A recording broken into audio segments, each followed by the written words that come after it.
Cool Alliance has full control here. Their first offensive shift in the half. 24-03 firing from the far side of the field. That's Robotics for Mesa, Arizona.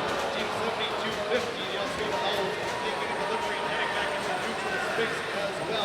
2 seconds here until the Red Alliance shift starts, but they've already started the cycles here of the 2481 machine.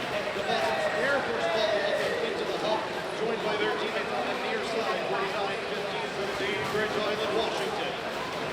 Roboteers trying to recollect to get around the defense all the run, while their teammates 49-15 continue to pick up fuel right by that outpost.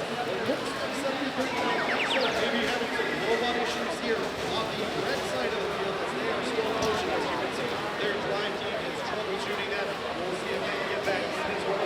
One tap left in play. Unofficially 326-124.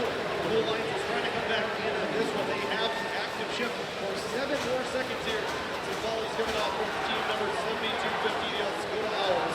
Well, Red takes over once again. Looks like 2481 able to get up and over their teammates here in the bump. And here comes the Red Alliance. 2 machines firing up high. A great volley to get it started for the Red Alliance here. They have 438 fuel towards the supercharged ranking point already here. Team 7039 springs back to life, and all 3 red machines are back in motion with 30 seconds left in play.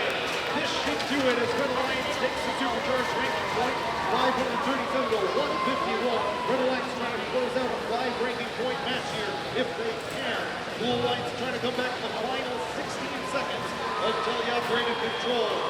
Recollecting and trying to get back in time. This 2481 back at the tower with 7 seconds to go. 5 for red. It's 3, 2, 1.